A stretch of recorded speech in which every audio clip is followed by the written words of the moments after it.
Fort കൊച്ചിയിൽ അനാഥ മന്ദിരത്തിൽ വാഹനമിടിച്ച 1.5 വയസ്സുകാരന് ദാരുണാന്ത്യം.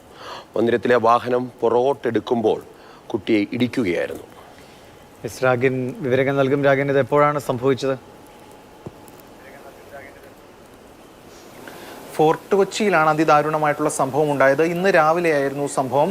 അവിടെ ആ ഓർഫണേജിൽ ആശ്വാസ് ഭവനിൽ അവിടെ വാഹനം ഉണ്ടായിരുന്നു. ആ വാഹനം പുറകോട്ടെടുത്ത സമയത്താണ് ഈ കുട്ടിയുടെ മുകളിലേക്ക് ഇടിച്ച് കയറിയത്. കുട്ടി അവിടെ കളിച്ചുകൊണ്ടിരിക്കുകയായിരുന്നു. ഇത് ഡ്രൈവർ അറിഞ്ഞില്ല എന്നതാണ് നമുക്കിപ്പോൾ ലഭിക്കുന്ന വിവരം. എന്തായാലും പോലീസ് ഉൾപ്പെടെയുള്ള വിഭാഗങ്ങൾ സ്ഥലത്തെത്തിയിട്ടുണ്ട്. പരിക്ക് പറ്റിയ കുട്ടിയെ ഉടൻ തന്നെ കൊച്ചിയിലെ ആശുപത്രിയിലേക്ക് എത്തിച്ചു. പക്ഷേ അതിനു മുൻപേ മരണപ്പെട്ടു എന്നാണ് അറിയാൻ കഴിയുന്നത്. 1.5 വയസ്സുണ്ട് ഈ കുഞ്ഞിന്. ഡേവിഡ് എന്നാണ് ഈ കുഞ്ഞിൻ്റെ പേര്. ആ ഓർഫണേജിന് സമീപത്ത് അവിടെ നിന്ന് കളിക്കുകയായിരുന്നു. എന്തായാലും ഇതുമായി ബന്ധപ്പെട്ട് പോലീസ് വിശദമായിട്ടുള്ള ഒരു അന്വേഷണം ആരംഭിച്ചിട്ടുണ്ട്. അശ്രദ്ധക്കുറവ് ഉൾപ്പെടെയുള്ള കാര്യങ്ങൾ ആരോപിക്കപ്പെടുന്നുണ്ട്. എന്തായാലും ഇത് ഉൾപ്പെടെയുള്ള കാര്യങ്ങൾ പരിശോധിക്കുമെന്നാണ് പോലീസ് സംഘം അറിയിക്കുന്നത്. ഫോർട്ട് കൊച്ചി പോലീസ് സ്ഥലത്ത് കാര്യങ്ങൾ പരിശോധിക്കുകയാണ്. ശരി.